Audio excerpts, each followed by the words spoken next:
Hey there!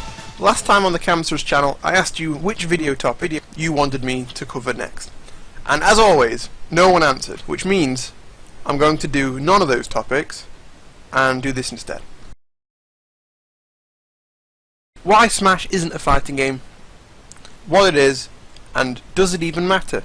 Whenever going into a controversial opinion, make sure you buttercoat, sugarcoat, chocolate coat, whatever coat it, because, by God, they will scream if you don't. Here's a handy little graphic that basically says, I love Melee and think unicorns are real.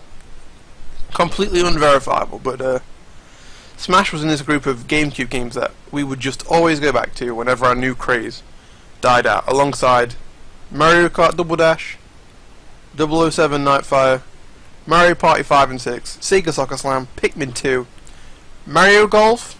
We played Tiger Woods 2005 for a long while, but that game is mindlessly easy. But seeing this image of it makes me kind of sad, because there's no fucking reason to play that game at all. I mean, these guys obviously took advantage of the custom golfer shit. All I remember doing with it was making a really long swing that took 3 business days to finish. Rocky?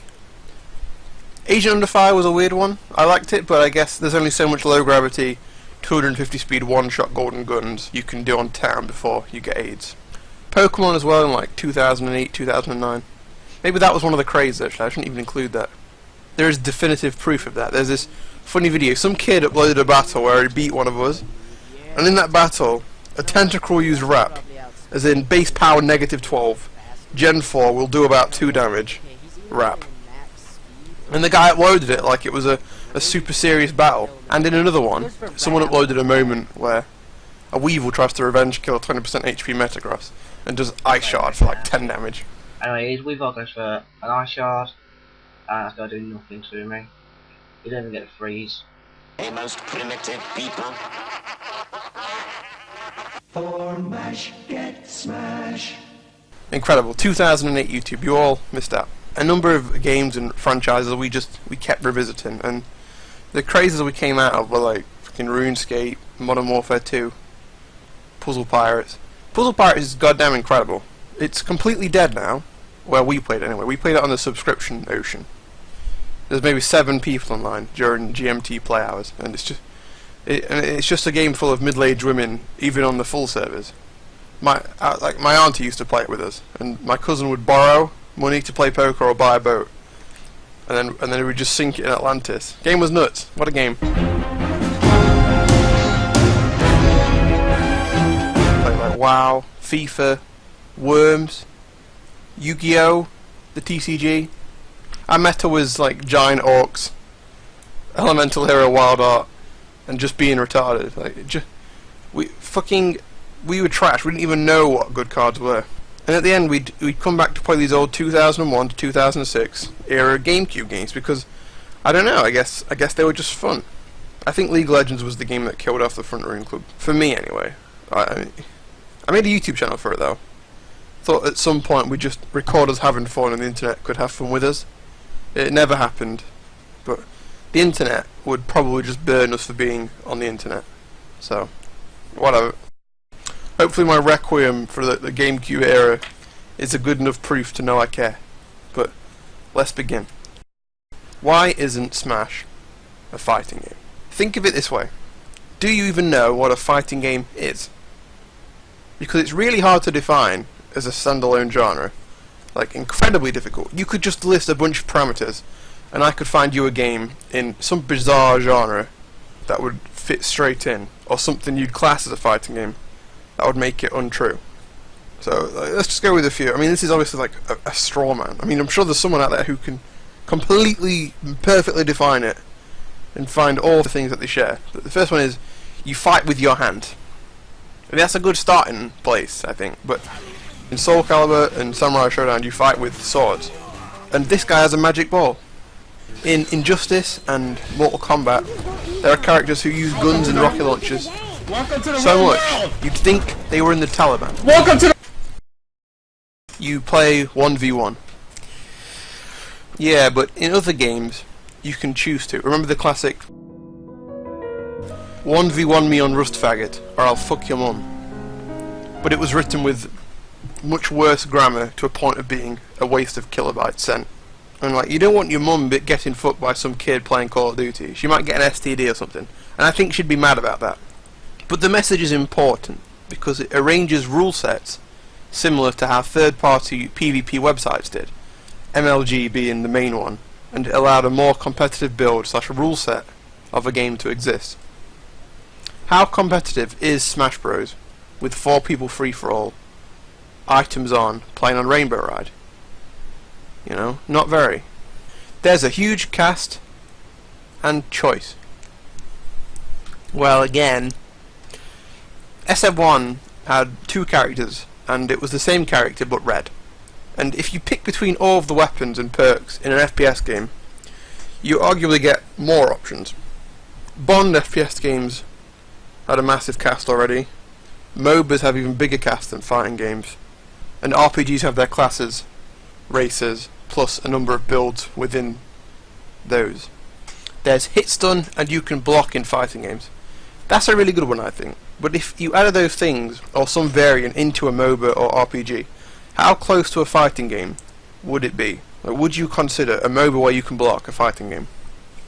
It wouldn't just have to be blocking. It could be bracing, a way to remove damage quickly, and you could just put like interrupts and silences on easy hits or whatever, or big hits. So my point is, it's really hard to define. You make a list, and it will not only have a load of exceptions, it will also have outsiders who can fulfill those rules if played through a third-party website, official or unofficial. How far you're willing to go with it is up to you. You could make a racing game with damage on into a fighting game by crashing into each other like a joust. You know, it could just get wild. You could do anything. It loosely comes down to, it's a 1-player versus 1-player game. There's a short time limit.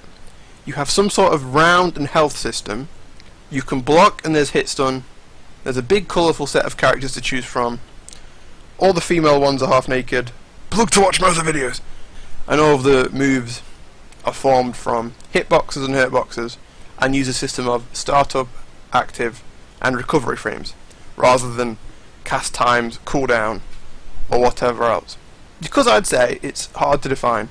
It's really hard to say what is a fighting game. But I can tell you that Smash shares more similarities with beat-em-ups like Final Fight or Double Dragon or Battletoads than standard fighting games. And that's the most substantial thing.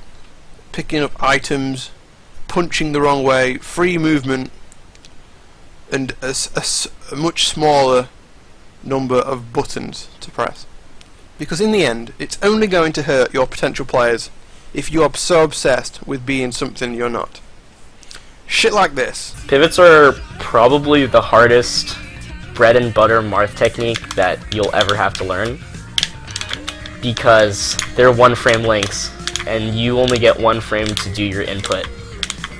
I found this because I saw M2K do a dash dance into an F smash, and I tried to do that, but I didn't know how you do it, so I tried jump cancel F smash, and then that didn't work. So I googled it, and it turns out that is not what he was doing at all. I wasn't just shit, you know. It's an impossibility. According to this video, it's a pivot, and he explains it as a 1-frame link. It's not a link. You press the sticks at the same time in opposite directions. There's no randomly coherent length of time between the 2 inputs. It's two presses at the same time. What he explains would be, in my opinion, closer to an advanced motion than a 1-frame link. This guy gets it, look. This guy in the comments, what a champ.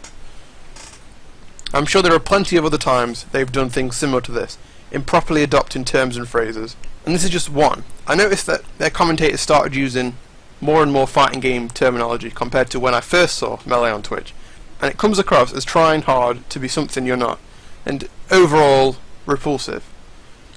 As someone who enjoys playing both, this isn't right. So if you go back to that old timeline, there was a moment where I'd just gotten into Ultra Street Fighter 4, and during that time I liked Smash. Like, the reason I was watching SF4 is because Smash was at EVA. But after a while of caring about Street Fighter, I fell off with my care for Smash. And I just took a really long time away, maybe 3 years. It wasn't until my recent renaissance with older fighting games, because of how depressing Street Fighter 5 is, that I came back round to Smash. Like, I went into KOF and Darkstalkers. Again, watch my other videos! And super recently, Marvel vs. Capcom 3. And now with MVCI coming out, I see another trash product that looks fun. And instead of giving my money to Capcom to play a game where you go fast and be retarded, I just revisited Smash. Like, why not? You know, easy. And for the life of me, I cannot remember what initially put me off Smash at the time. But I went off it, and now I'm back. So to finish up, Smash Bros. As a franchise are PvP beat-em-ups. They are competitive when using a third-party rule set, until Smash Bros. Wii U for Glory came out. They should, as a whole, stop trying to be included as a fighting game, as the labels and names do not matter to someone who knows what they are playing. However, to someone from the outside looking in, they would see a blatant difference between them both. As such, Smash Bros. Should accept the title of competitive beat-em-up, as it is the first and main one to be such a thing. A proud title to hold, and stop stepping into places it shouldn't be.